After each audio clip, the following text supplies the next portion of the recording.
Hello again. Firstly, what I'm now going to present is a short summary of what I describe in more detail in Freedom Essay 53.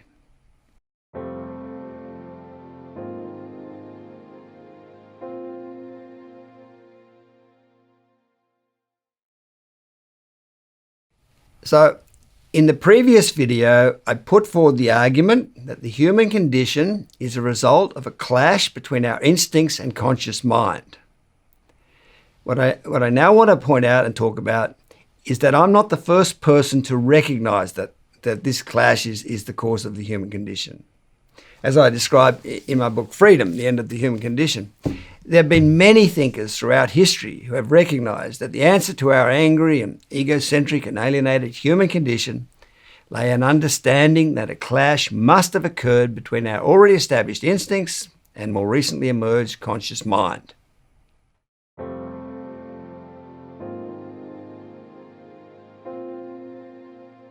Before presenting the work of some of these thinkers from ancient time, I should explain that all that's needed to produce a psychologically upset state in a species is for it to become fully conscious, because that self-adjusting capability will naturally have to defy the non-insightful, intolerant, dictatorial instincts. It doesn't matter what the particular orientation of the species' instincts are.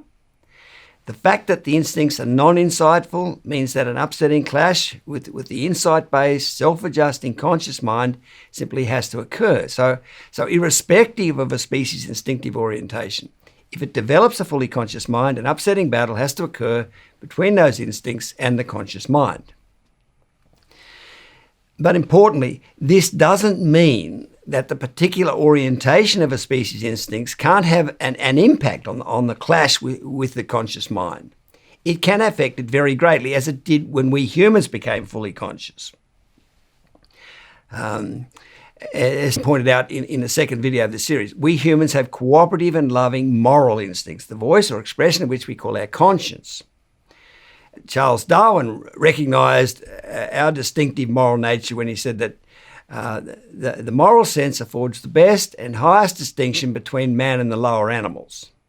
Now, what's so significant about humans having cooperative and loving moral instincts is that when we became fully conscious and began experimenting and understanding, and were criticized by our instincts and unavoidably responded in an angry, egocentric and alienated way, that, which is what I said actually happened in the last video, that divisive response caused even greater criticism from our instincts, because our instincts expect us to behave cooperatively and lovingly, in fact, in the opposite way. So in our necessary search for understanding, we were firstly unjustly condemned for defying our instincts, and then again for reacting to that condemnation in a way that was offensive to those instincts. So we had to endure, as it were, a double whammy of criticism when we became conscious. This particular double whammy effect from having moral instincts is described in Freedom Essay 24 and in depth in I think it's chapter 3.5 of Freedom.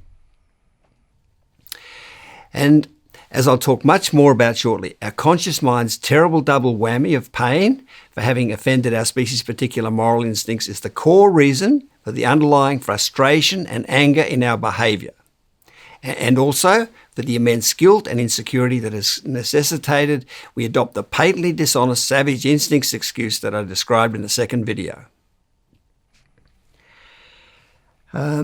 By the way, I strongly suggest you print out a copy of the transcript of this talk so you can better follow what I'm saying.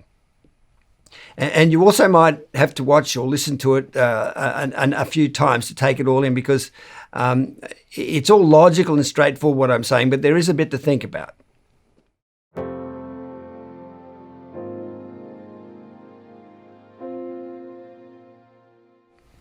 Okay. Having explained that the conflict between the instinct and intellect in our species' case was greatly compounded by our cooperative and loving moral instincts, I want to now present the recognition of this conflict by some of the greatest thinkers from ancient times. Later I'll mention thinkers from contemporary times. I already mentioned in my previous presentation the great Hebrew prophet Moses, who 3,500 years ago in the Bible, he wrote the story of Adam and Eve, and it describes them as living in the Garden of Eden, state of original innocence. I mean, if you look up the word Edenic in the dictionary, Edenic, it means the first home of Adam and Eve, a state of innocence, bliss, or ultimate happiness. So Adam and Eve were living in the Garden of Eden of original innocence, state of original innocence, and Moses describes how they then took the fruit from the tree of knowledge, obviously meaning they became conscious, at which point they became sufferers of divisive behaviour or sin. So that's an acknowledgement that we once lived cooperatively and lovingly and then became conscious and seemingly lost the plot by becoming evil, guilty, competitive and aggressive sinners, supposedly deserving of banishment from the Garden of Eden. Of course, what is missing from Moses' account is the critically important redeeming explanation for why the search for knowledge made us angry, egocentric and alienated, which, as I emphasised in my previous presentation, science has since made possible with its discovery of genes and nerves and how they operate. Namely that while genes can give species orientations, nerves need to understand cause and effect. Nevertheless, all the elements involved in producing the human condition, moral instincts at odds with a conscious mind, are present in Moses' story of Adam and Eve. Similar acknowledgements of our species' past cooperative and loving existence, which became corrupted when we became conscious, can be found in other religions. For example, in Zen Buddhism, Zen Buddhism speaks of a loss of an uncontaminated pure state as a result of the intervening conscious mind, referring to the effective contamination or interference of the conscious mind predominated by intellection. And Taoist scripture features a description of our distant forebears as being the men of perfect virtue. Indeed, it's true that as the American author Richard Heinberg points out in his book Memories and Visions of Paradise, every human culture has a myth involving both the emergence of consciousness and a fall from an original golden age of togetherness and peace. As Heinberg summarised in his book, every religion begins with the recognition that human consciousness has been separated from the divine source, that a former sense of oneness has been lost. Everywhere in religion and myth, there is an acknowledgement that we have departed from an original innocence and can return to it only through the resolution of some profound inner discord. The cause of the fall is described variously as disobedience, as eating of the forbidden fruit, which is the Garden of Eden story, and as spiritual amnesia, i.e. mental blocking out or forgetting or alienation. Again, that resolution of some profound inner discord that Heinberg talked about between our separated original state of innocence and conscious mind depended on science providing insight into the way genes and nerves work. Later in Freedom Essay 53, which, as I've mentioned, is a longer, more complete presentation of what I'm explaining in this talk, I include Heinberg's description of many of these myths and religious teachings from different cultures that recognise the elements of the human condition of the naive, innocent, cooperative and loving instincts versus a newly developed conscious, self-adjusting mind. He describes these myths from such cultures as the Sumerians, the Babylonians, the Persians, the Hebrews, the Egyptians, Africans, Hindus, Americans, Chinese, Romans and Greeks. So everywhere he went, he found evidence of this recognition of these elements of instinct and intellect at odds, causing the human condition. As an example of these that he mentioned, in the case of ancient Greeks, Heinberg quotes the very great Greek poet Hesiod, who approximately 800 BC, wrote this about our species' pre-conscious time. When gods alike and mortals rose to birth, a golden race the immortals formed on earth. Like gods they lived with calm, untroubled mind, free from the toils and anguish of our kind. No decrepit age misshaped their frame, strangers to ill their lives in feasts flowed by. Dying they sank in sleep, but nor seemed to die. Theirs was each good, the life-sustaining soil, yielding its copious fruits, unbridled by toil. They with abundant goods, midst quiet lands, all willing shared the gathering of their hands. So yes, they didn't have a troubled conscious mind, and they lived a sharing, gentle life. Hesiod also recounted how this golden age came to an end when Prometheus stole fire being the representation of consciousness, from his fellow gods and gave it to humans, enraging the gods, and Zeus in particular, who punished Prometheus by having him strapped to the top of a mountain where every day an eagle gorged on his liver. And he also punished humanity by creating the infamous woman Pandora, who opened a giant box containing a multitude of ills, so that woes innumerous roam the breathing world. With ills the land is rife. Diseases haunt our frail humanity. In this account, the emergence of consciousness heralded the end of humanity's innocent golden age, when previously from evil free and labour's galling load, there emerged a situation where now swift the days of manhood haste away and misery pressure turns the temples grey. Yeah, we became psychologically distressed. So again, the elements of an original moral instinctive orientation, which then came into conflict with a conscious mind, were in these myths from ancient Greece. But of course, as in Moses' time, the science didn't exist that would make it possible to explain the redeeming good reason why the conflict occurred. Now, Plato, like Moses and Hesiod, is another very great thinker from ancient Greece. Indeed, Alfred North Whitehead, himself one of the highest regarded philosophers of the 20th century, described the history of philosophy as merely being a series of footnotes to Plato. Philosophy is the study of truths underlying all reality, and Plato, if he was the champion, as Whitehead said, of this study of the truths underlying reality, we can expect that Plato also recognised that this thing, moral instincts versus conscious intellect elements of the human condition, and he certainly did. In 360 BC, he gave this exceptionally honest description of our species' pre-conscious time and innocence. There was a time when we beheld the beatific vision and were united into a mystery which may be truly called blessed, celebrated by us in our state of innocence before we had any experience of evils to come, when we were admitted to the sight of apparitions innocent and simple and calm and happy, which we beheld shining in pure light, pure ourselves and not yet enshrined in that living tomb which we carry about now. Amazing.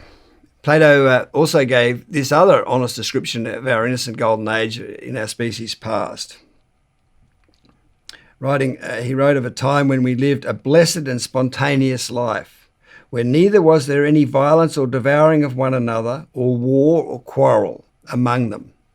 In those days, God himself was their shepherd and ruled over them. In other words, our original instinctive self was orientated to living in an ideal, cooperative, loving way. Under him there was no forms of government or separate possession of women and children, for all men rose again from the earth having no memory of the past. In other words, they were living in a pre-conscious state. And the earth gave them fruit in abundance, which grew on trees and shrubs not planted by the hand of man. And they dwelt naked and mostly in the open air, for the temperature of their seasons was mild. And they had no beds, but lay on soft couches of grass, which grew plentifully out of the earth. when describing the emergence of consciousness and its corruption of our loving moral instincts, Plato also used a two-horse chariot analogy in which the conscious mind plunges and runs away, giving all manner of trouble to his companion, the companion obviously being our moral instinctive self, by perpetrating terrible and unlawful deeds. And elsewhere, Plato also described how after the emergence of consciousness, humans had to order their course of life for themselves and were their own masters. So yes, we developed a self-adjusting conscious mind. We were in charge of ourselves. After which occurred the separation when the world was let go, which in other words, when the corrupt state of the human condition emerged. A situation where he said, at first all proceeded well enough. In other words, our intellect was mostly deferred to our instincts. But as time went on, there was more and more forgetting, this dishonest denial with its alienation, separation from our instinctive moral self, because it was criticising us more and more. And at last small was the good and great was the admixture of evil, and there was a danger of the universal ruin of the world. And that's the situation we have arrived at today, where the upset in humans is now so great we are facing universal ruin of the world.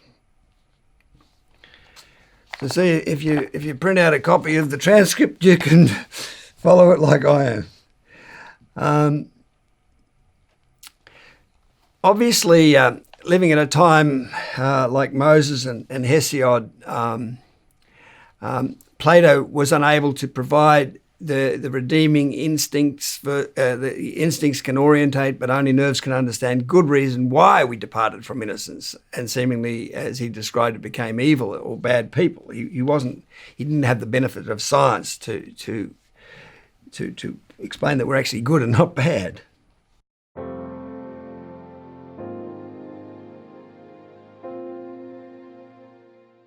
Since it's likely been a very pressing question in the listener, or if you're reading the transcript, the mind of your mind, I'll now briefly explain how our distant ape ancestors came to live in a cooperative and loving instinctive state. Indeed, this question of how we humans acquired our moral instincts, our moral instinctive self or soul, the voice or expression of which is our conscience, has been one of the great outstanding biological questions.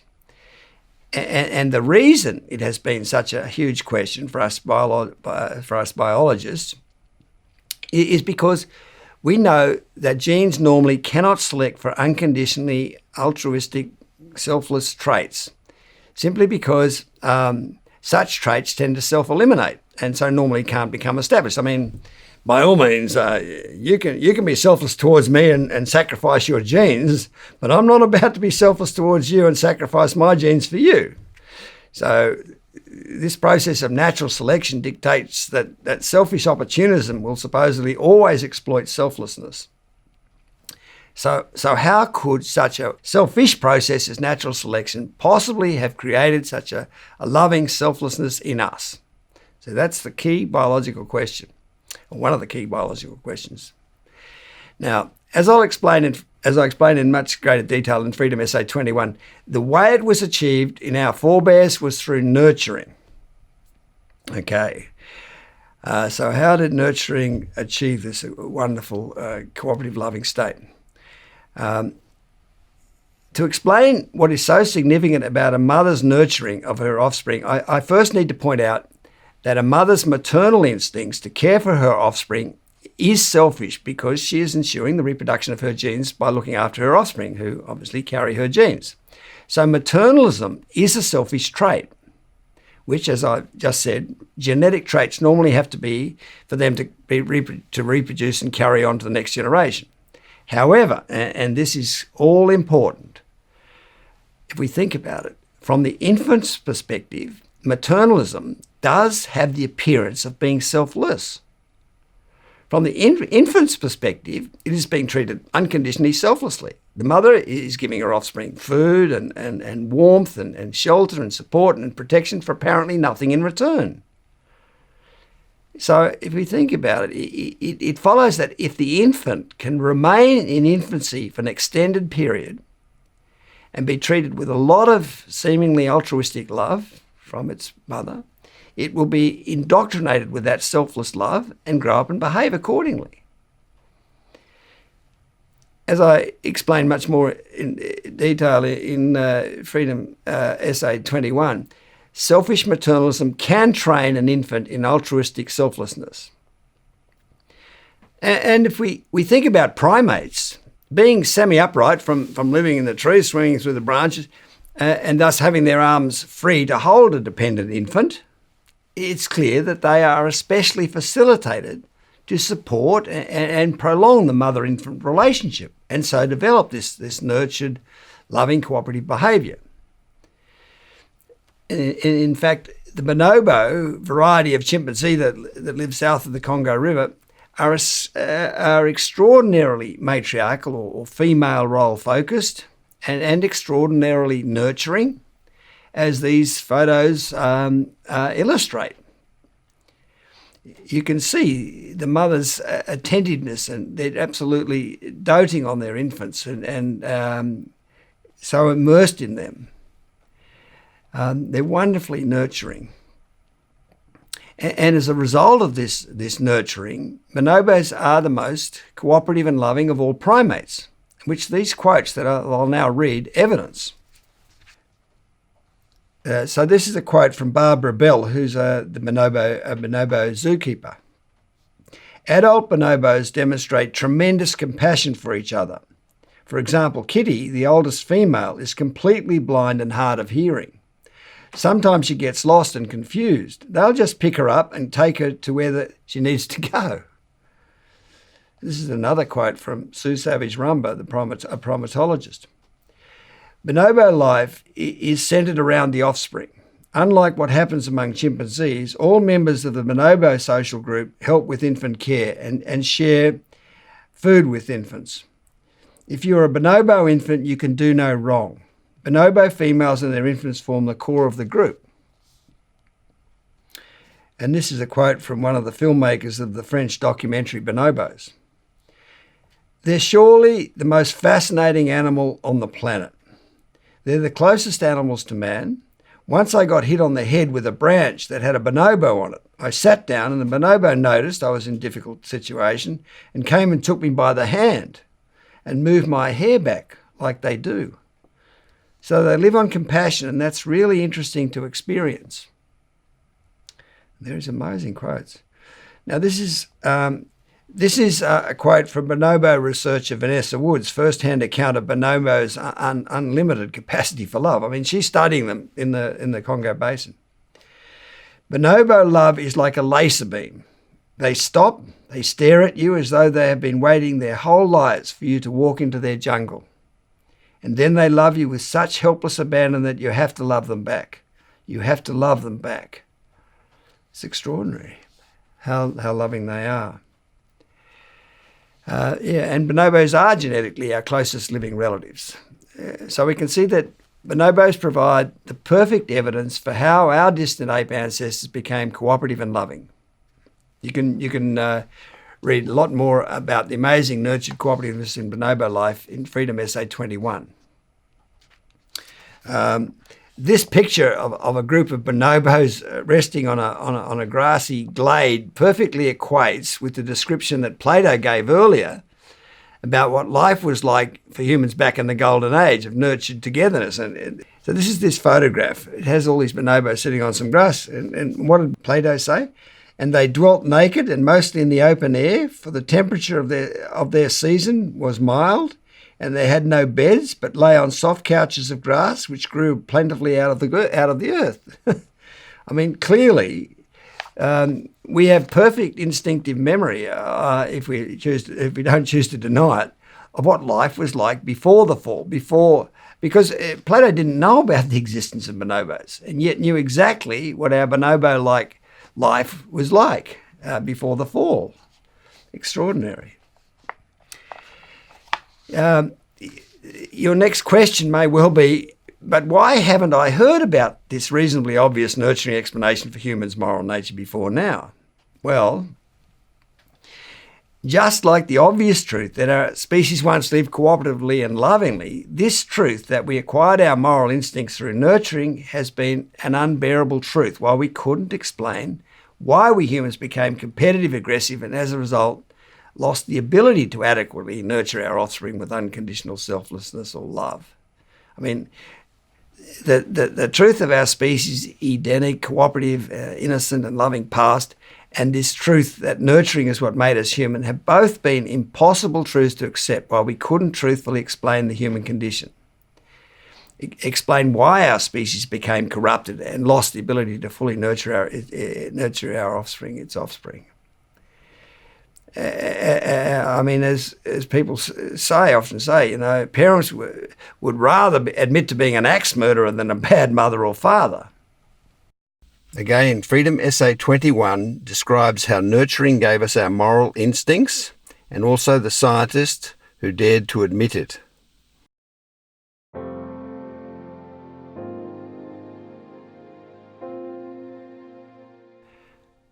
I now want to interrupt this presentation of thinkers who have recognised the instinct versus intellect elements of the human condition to firstly talk more about the double whammy effect from having offended our moral instincts, and secondly about why we had no choice but to employ the false savage instincts excuse.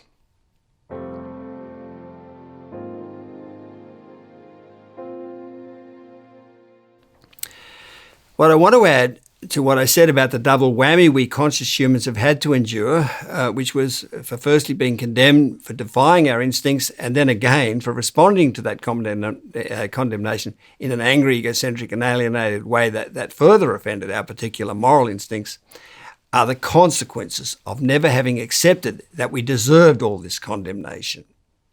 In fact, what has kept us going throughout the 2 million years, which is the probable time we humans have been fully conscious, that we have had to live with this terrible condemnation, is that we have always intuitively believed that there had to be a reason for our corrupt condition, and that one day we would find that redeeming and psychologically relieving explanation, which, as I'm arguing, we have now finally found. I mean, if we think about the scale of the injustice of this situation, where for some 2 million years we have had to have been condemned as evil, innocence destroyed, Garden of Eden obliterated, corrupt monsters by the whole world, when all the time we didn't believe we were, but couldn't explain why. We can see where all the volcanic frustration and demonic anger inside us humans has been coming from. Imagine living for just one day with the injustice of being condemned as evil, bad and worthless, when you intuitively knew but were unable to explain that you were actually the complete opposite, namely truly wonderful, good and meaningful. In fact, as it turns out, the heroes of the whole story of life on Earth. I mean, how tormented, how immensely upset would you be by the end of that one day? You'd be hurt to the core and furious. So extrapolate that experience over 2 million years, and you can begin to appreciate just how much volcanic frustration and anger must now exist within us humans. While we've learned to significantly restrain and conceal, civilize as we call it, the phenomenal amount of upset in us, under the surface our species must be boiling with rage. And sometimes, when our restraint can no longer find a way to contain it, that anger must express itself. Hence, our capacity for shocking acts of cruelty and sadism, hate, murder and war. And no wonder we have led such an evasive, denial-practicing, lying, avoid the truth of the corrupted condition at all costs, escapist, superficial and artificial, greedy, smother ourselves with material glory while we lack the spiritual glory of the compassionate understanding of ourselves, power, fame, fortune and glory-seeking existence. I mean, we truly are psychologically distressed creatures. But now at last we can explain ourselves and end the psychosis. I mean, the word psychiatry literally means soul healing. It's derived from psyche, which meaning soul, and iatreo, which means healing. But never before have we been able to heal our soul, explain to our original instinctive self or soul that our fully conscious thinking mind is good and not bad. And by so doing, sort of reconcile and heal our split selves. The psychiatrist Carl Jung was forever saying wholeness for humans depends on the ability to own our own shadow. Well, now at last we can love ourselves. Everyone can come in from the cold now. Deep, bone-draining, exonerating relief finally comes to the human race.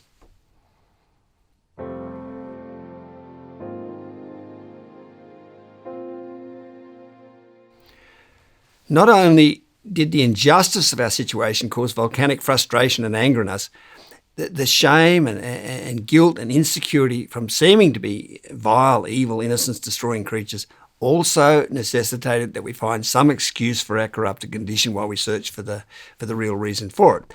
And this is where the patently false savage instincts excuse came to our rescue. Now, to fully appreciate the agony of our human condition, we do need to keep immersing ourselves in the full horror of our predicament. If our species did once live in a wonderfully cooperative and loving, peaceful state, as the great thinkers I've just mentioned recognise we did, then how extremely ashamed of our corrupted condition must we be? I mean, the question that's been absolutely screaming out to be answered is, why on earth would we have been so seemingly stupid to have departed from such a wonderful existence? How are we to explain our species' so-called fall from grace? Why did we depart from our original Edenic, cooperative and loving, moral, instinctive way of living and become brutally aggressive warmongers and egomaniacal competitors and psychotic and neurotic mad people? Why did we destroy paradise, turn utopia into dystopia? I mean, that's been our terrible predicament. How on earth could we explain and justify that seeming act of madness? I mean, even though we intuitively didn't believe that it was true, the seemingly irrefutable implication from our behaviour has been that we are evil monsters.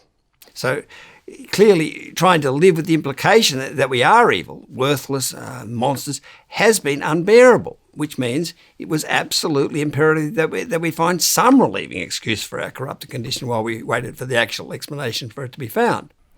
And that's precisely where the savage instincts excuse came to our rescue. I mean, obviously untrue as it is, as I said, because we've got cooperative and loving moral instincts, not divisive, savage, brutal ones. But we could just apply a bit of mental self-deception and persuade ourselves, look, other animals are competing and fighting all the time, so that's our animal heritage as well. Basically just overlook the fact that we have loving moral instincts and determinedly embrace the savage instincts excuse.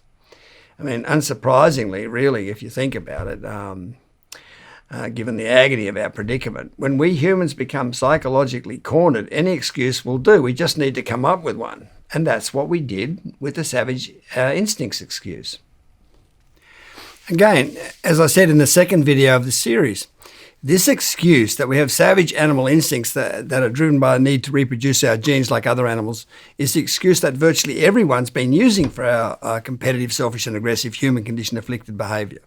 I mean, our conversations are saturated with the savage instinct-based reason for our behaviour, with comments like we're pre-programmed by our genes to try to dominate others and be a winner in the battle of life. And our preoccupation with sexual conquest is due to our primal instincts to sow our seeds.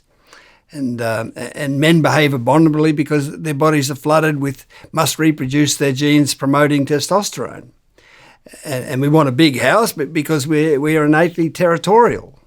And fighting in war is just our animal nature expressing itself. And then there's the most common comment of all, that it's just human nature to be selfish. I mean, we deluded ourselves that other animals constantly compete and fight with each other in an effort to make sure they reproduce their genes, and that's what our forebears did. And so that's where our brutal, competitive, aggressive behaviour comes from, which we being our conscious thinking self, supposedly have to spend our whole lives trying to control. But again, as I pointed out, the savage instinct theory is simply not true. It's just a convenient excuse we came up with. Firstly, we humans don't have savage, competitive and aggressive instincts. We have cooperative, selfless and loving moral instincts. The voice or expression of which we call our conscience, which is the complete opposite of competitive, selfish and aggressive instincts like other animals. I mean, recall Darwin's words, the moral sense affords the best and highest distinction between man and the lower animals. And secondly, words we use to describe human behaviour, such as egocentric, arrogant, inspired, depressed, deluded, pessimistic, optimistic, hateful, cynical, mean, immoral, brilliant, guilt-ridden, evil, psychotic, neurotic, alienated, all recognise the involvement of our species' fully conscious thinking mind. They demonstrate that there's a psychological dimension to our behaviour, that we don't suffer from a genetic opportunism-driven animal condition, but the psychologically troubled human condition.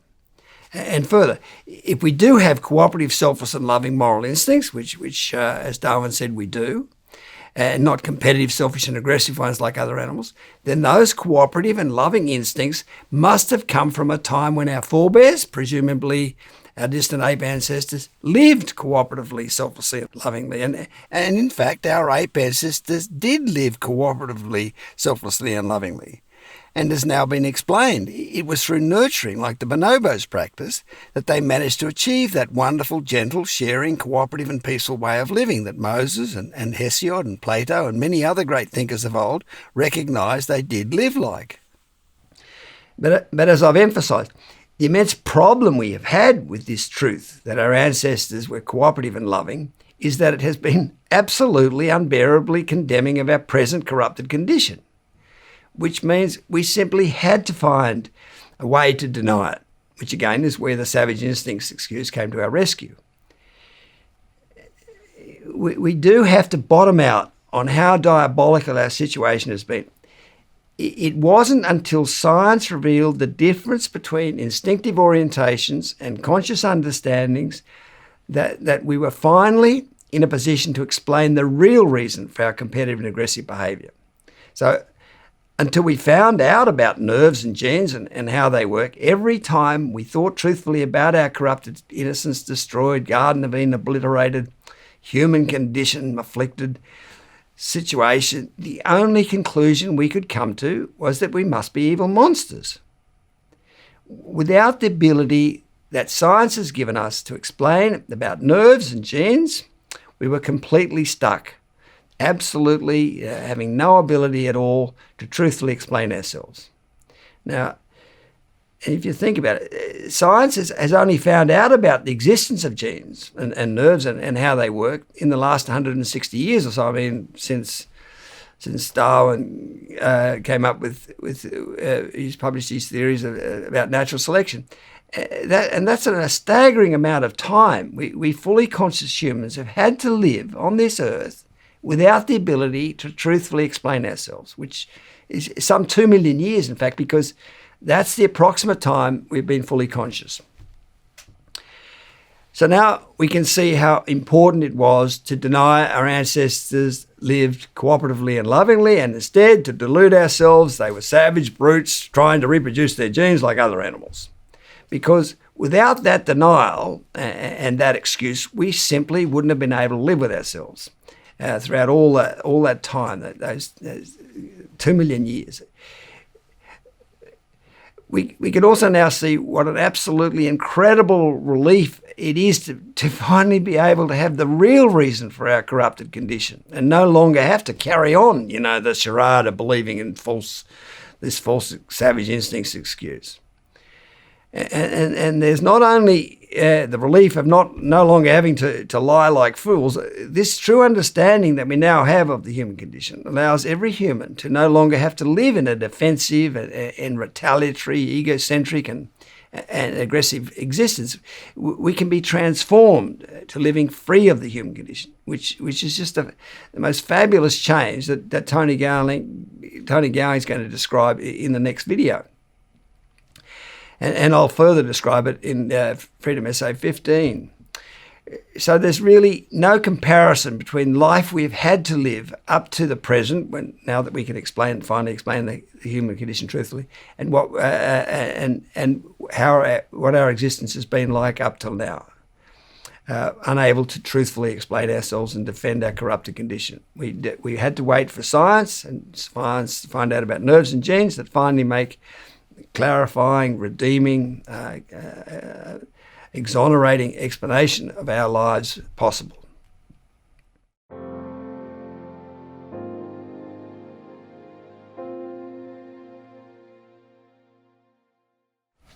The main point about what has now been explained is that until science revealed the difference in the way genes and nerves work, and by so doing made it possible to truthfully explain why we humans became competitive and aggressive and selfish, which again, I'm suggesting is the explanation I presented in the previous video, we had no choice other than to use the dishonest, savage instincts excuse for our divisive behaviour. Now, this does raise the question that since these understandings of how genes and nerves work became known some 160 years ago, why hasn't the instinct versus intellect explanation I've just given for our human condition been found before now? And why hasn't science raced to acknowledge this all-important discovery? The reason it hasn't been found is that almost all scientists, like virtually every other human, have been deeply committed to avoiding the unbearably confronting issue of the human condition, the terrifying question of why we are so corrupted and soul-destroyed, and as a result, habituated to using the savage instincts excuse to defend themselves. So I had to be thinking independent of the prevailing scientific thought to be thinking truthfully enough about the human condition to solve it. And in terms of having that understanding accepted by the scientific establishment, science has always been slow to move to a new paradigm of thinking, especially when the new paradigm is a more truthful one, which is a difficulty that playwright George Bernard Shaw recognised when he said, what did he say, all great truths begin as blasphemies. You can learn much more about science's entrenched denial of the human condition and about its extremely dangerous perpetuation of the savage instincts excuse in video 14 and in chapter 2 of my book Freedom. Indeed, video Freedom Essay 14 gives a very powerful description of all the dishonesty in science and where that dishonesty has been taking us, which is actually straight to extinction.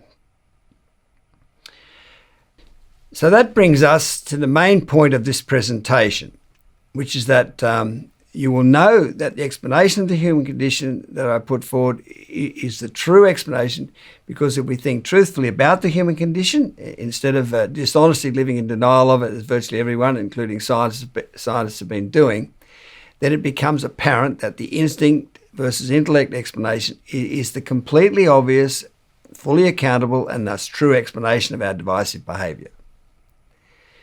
And this obviousness is made abundantly clear by the many great thinkers throughout history who have recognised those instinct versus intellect elements, such as the ones I've already mentioned from ancient history and the ones I'm about to mention from contemporary times.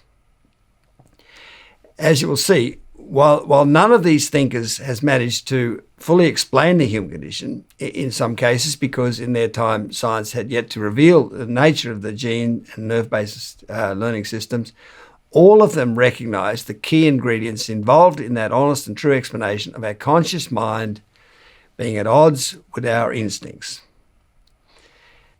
However, while all these thinkers have recognised the fundamental instinct versus intellect ingredients involved in producing the psychologically upset state of the human condition, you will notice that amongst the contemporary thinkers that I'm about to mention, there is a variance in how honest each has been prepared to be about those instincts within us being cooperative and loving, not competitive and aggressive.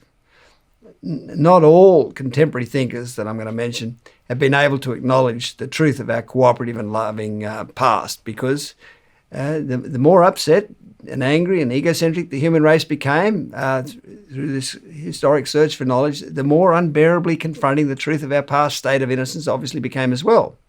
So it follows that in earlier times, when the upset, angry, egocentric and alienated state of the human condition wasn't as developed as it is now, there would have been more truthful acknowledgement of our species' cooperative and loving heritage and of its corruption when we became conscious, which is what the examples from ancient times clearly demonstrate. They were able to acknowledge those truths. Now, even so, while all the thinkers from the less upset, more innocent and naive ancient times that I've referred to earlier were able to acknowledge our cooperative and loving heritage, there were already, even in those earlier times, many people who wanted to deny it. And we know this because Plato told us of its occurrence in those earlier times when he wrote that this tradition of the innocent earthborn man, which is nowadays often unduly discredited, our ancestors, in the form of the existing relatively innocent races of people, such as we know now of those that still exist, like the Bushmen of the Kalahari and the Australian Aboriginal, who were nearest in point of time to the end of that last period and came into being at the beginning of this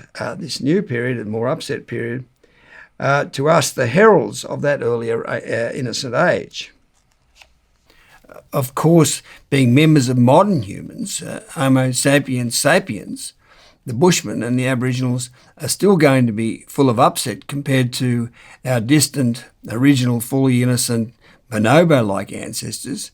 They're only relatively innocent compared to most races today.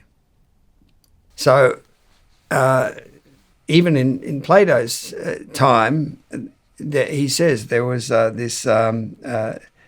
this truth of a cooperative past was often nowadays unduly discredited, denied. So even though there is in modern times even more denial of our species' innocent past than was occurring in Plato's time, when he lamented that our innocent past is a nowadays, in his time, often unduly discredited, as you will see in the following collection of contemporary thinkers who have recognised the basic instinct versus intellect elements involved in producing the human condition, there are still those who have truthfully recognised both the basic elements and that our instincts were cooperative and loving. Again, the source of all these quotes in this presentation can be found in the longer version of this presentation in Freedom Essay 53, where many more acknowledgements of our conscious mind's corruption of our original state of innocence are recorded. In identifying the role of instinct and intellect in producing the human condition, the South African naturalist Eugene Murray was on the right track when he recognised in one of his books that the great frontier between the two types of mentality is the line which separates non-primate mammals from apes and monkeys. On one side of that line, behaviour is dominated by hereditary memory, and on the other by individual causal memory. The phylactic history, in other words, evolutionary development, of the primate soul can be clearly traced in the mental evolution of the human child.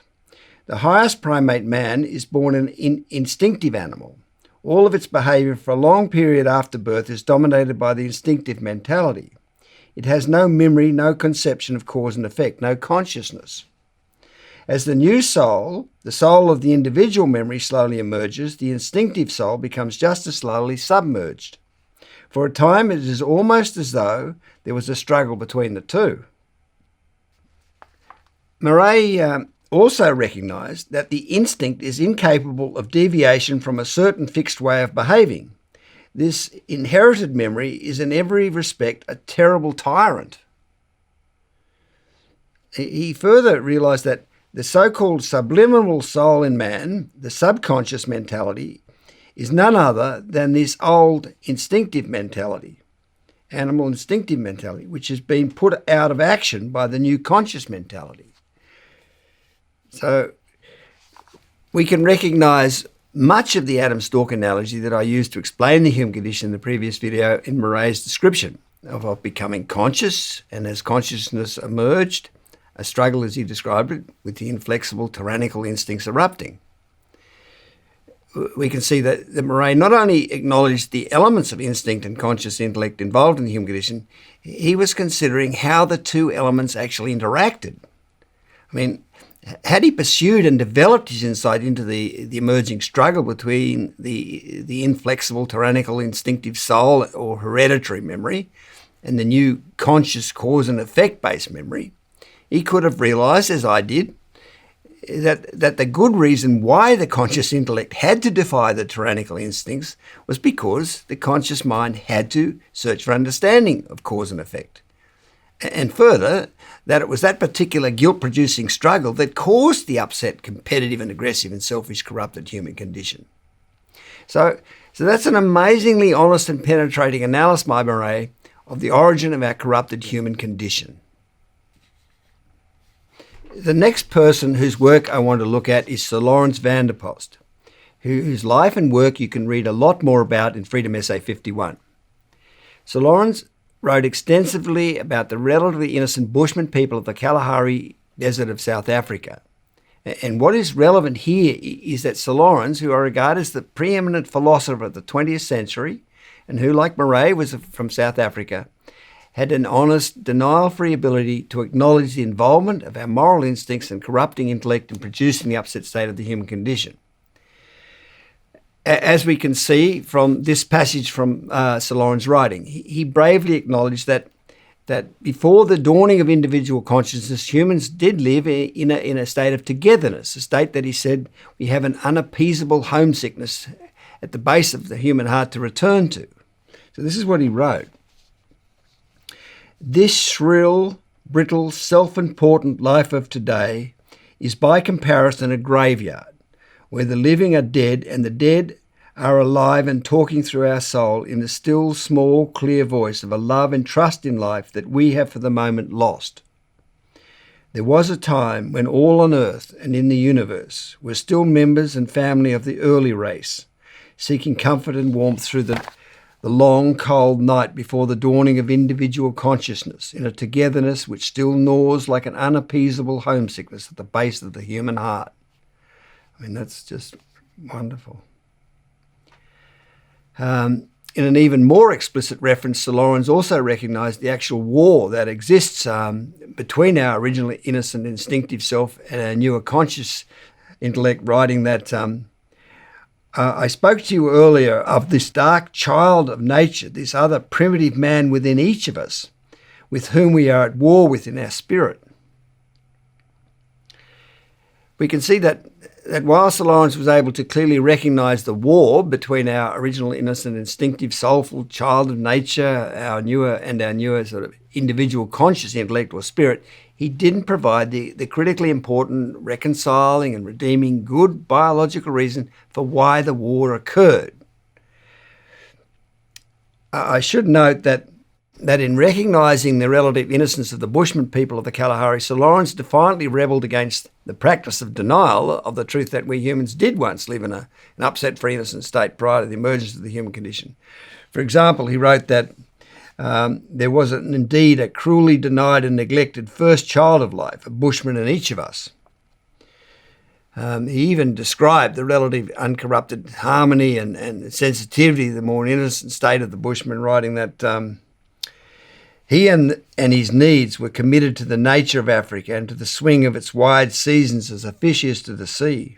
He and they all participate so deeply in one another's being that the experience could almost be called mystical.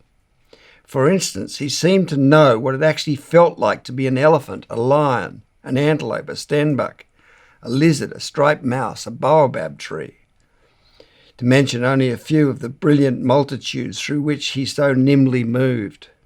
Even as a child, it seemed to me that his world was one without secrets between one form of being and another. Amazing words. There's the Swiss-born philosopher Jean-Jacques Rousseau, who similarly expressed what we all do intuitively know is the truth when he wrote that nothing is more gentle than man in his primitive state, and that man is born free but is everywhere in chains. While Rousseau never actually used the term noble savage, these quotes show why he's been associated with that concept. When Sir Lawrence spoke of the relative innocent bushman seeming to know what it actually felt like to be a striped mouse and a baobab tree, I'm reminded of the great Russian novelist Fyodor Dostoevsky's intuitive remembrance of our species' bonobo-like time in innocence, a time when he wrote, "The grass glowed with bright and fragrant flowers, birds were flying in flocks in the air, and perched fearlessly on my shoulder and arms and joyfully struck me with their darling fluttering wings. And at last I saw and knew the people of this happy land. They came to me of themselves, surrounded me, kissed me. The children of the sun, the children of their son. Oh, how beautiful they were. Their faces were radiant. In their words and voices there was a note of childlike joy. It was the earth untarnished by the fall. On it lived people who had not sinned. They desired nothing and were at peace. They did not aspire to knowledge of life as we aspire to understand it, because their lives were full, but their knowledge was higher and deeper than ours. But I could not understand their knowledge. They showed me their trees, and I could not understand their intense love with which they looked at them. It was as though they were talking with creatures like themselves, and I'm convinced that the trees understood them. They looked at all of nature like that, at the animals who lived in peace with them and did not attack them but loved them, conquered by their love.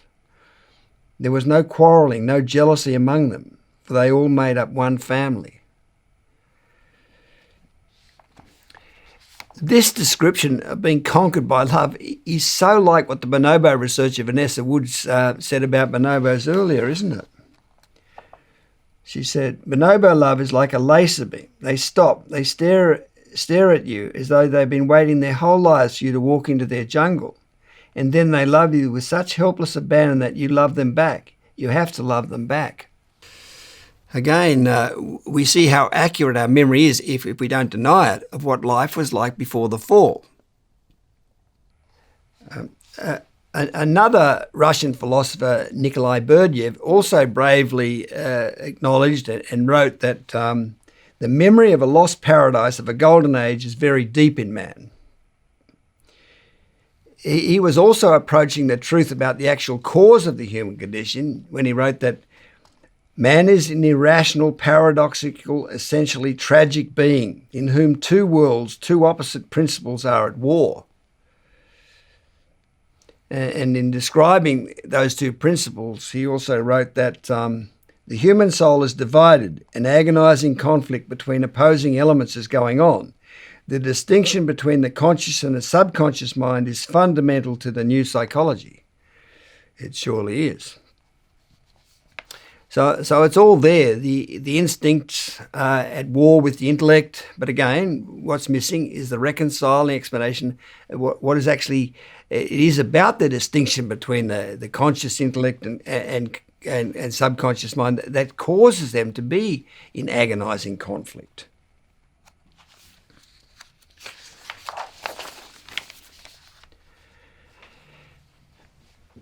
The German psychologist Erich Neumann was another who recognized the battle and rift between humans' already established non-understanding, unconscious, instinctual self and a newer conscious intellect.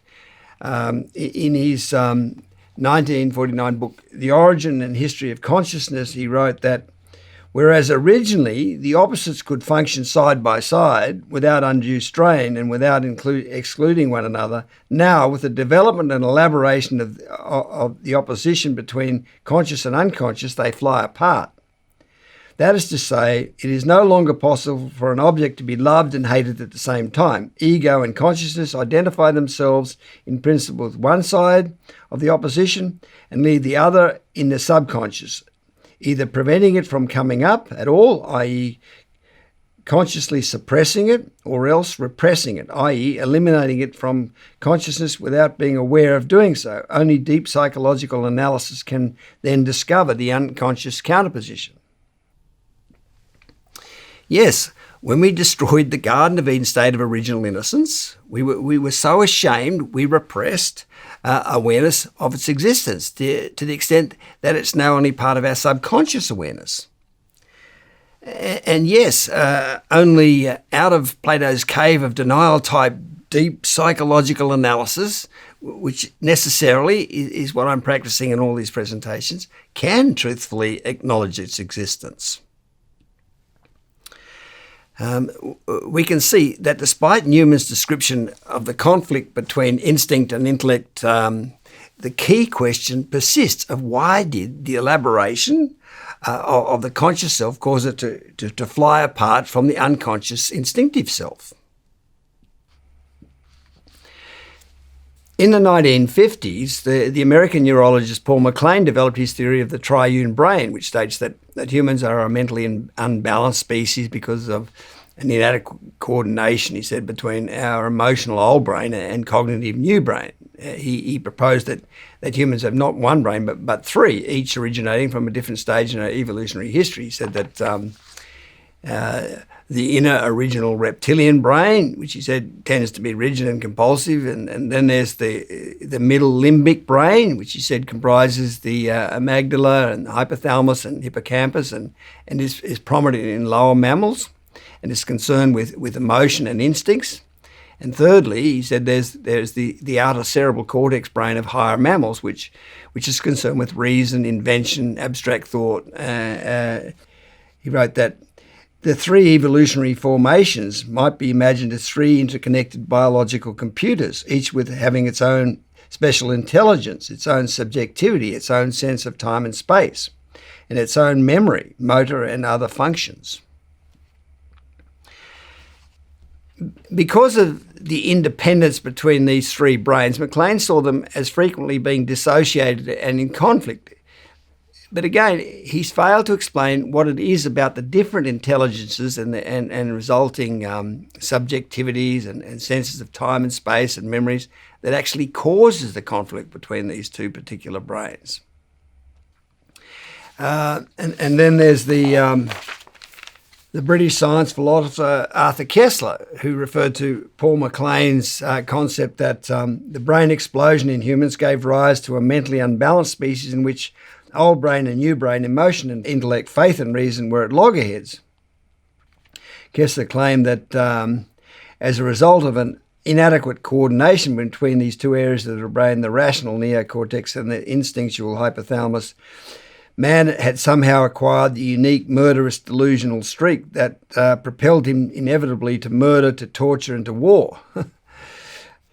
Yes, this recognition of humans having an old instinctive brain and a newer cognitive brain, they're at loggerheads because of an inadequate coordination between the two, was on the right track to explaining the human condition, to answering the question that Koestler's raised of how we somehow acquired our unique murderous delusional streak. But again, the reconciling and redeeming good reason for the inadequate coordination was not provided by either MacLean or Koestler. So these are some of the honest thinkers referred to in Freedom Essay 53 who recognised the fundamental instinct versus intellect elements involved in producing our psychologically upset human condition. Other thinkers referred to in that essay include Julian Jaynes, Christopher Booker, William Wordsworth, Ralph Waldo Emerson, William Blake, Robert A. Johnson, and Bruce Chatwin. So hopefully now, as a result of this presentation, you have some understanding of why we had to use the savage instincts excuse, and will now agree that the instinct versus intellect explanation of the human condition that I presented in the previous video is the obvious and real explanation of that condition. And if it is that now desperately needed reconciling and psychologically healing and transforming explanation of our angry and egocentric and alienated lives, which it clearly is, then you and everyone else can enjoy that dreamed of transformation of your life from a human condition stricken state to a fabulous human condition free one. which Tony Gowing describes in the next video, and I will further describe in Freedom Essay 15.